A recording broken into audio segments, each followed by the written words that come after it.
नमो गोरखनाथाय नमः।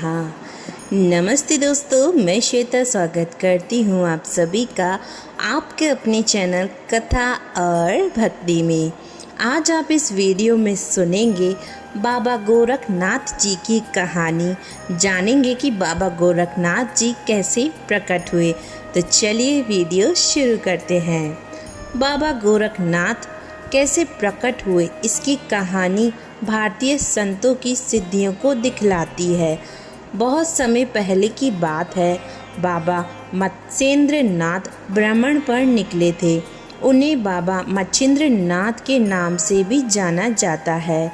पूर्व काल के बड़े ही प्रसिद्ध एवं दिव्य योगी हैं। बाबा मच्छिंद्र नाथ ने ही नाथ संप्रदाय की स्थापना की थी। भ्रमण करते हुए बाबा गोदावरी नदी के किनारे बसे चंद्रगिरी नगर में जा पहुँचे। उस नगर में चलते हुए वहाँ एक घर के सामने आकर वे रुक गए। उस घर के द्वार खुले हुए थे। बाबा ने वहाँ खड़े होकर गृहस्थों को भोजन हेतु स्वर लगाए। तभी अंदर से एक महिला निकलकर बाहर आई और बाबा को देखते ही उन्हें प्रणाम किया और भोजन लाने अंदर चली गई। जब महिला भोजन लेकर आई तब उसके मुख पर प्रसन्नता नहीं थी। उसने आकर बाबा के पात्र में भोजन रख दिया।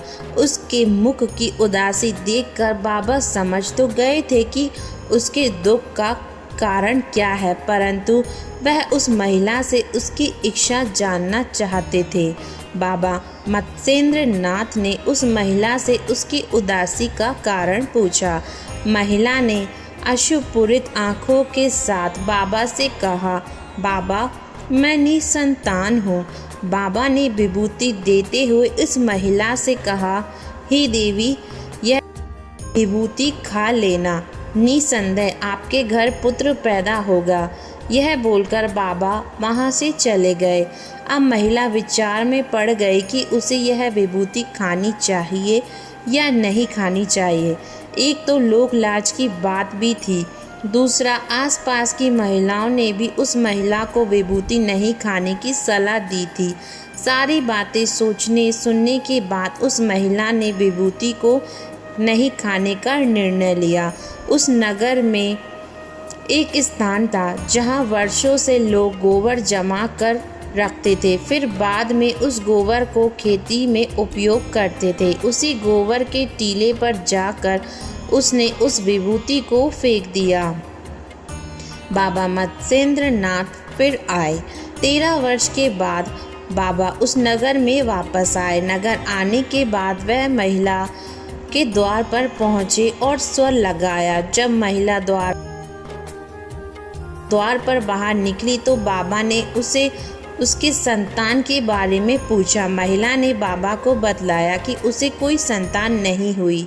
बाबा ने उस महिला से सच बताने को कहा, क्योंकि वह विभूति अभिमंत्रित थी। ऐसा हो नहीं सकता कि उसे संतान की उत्पत्ति ना हुई हो। घबराई हुई सी उस महिला ने धीरे धीरे बाबा को पूरी सच्चाई बता दी। बाबा ने महिला से कहा, ठीक है, तुम मुझे उस गोबर के टीले पर ले चलो। क्या वहाँ अभी भी गोबर का टीला है?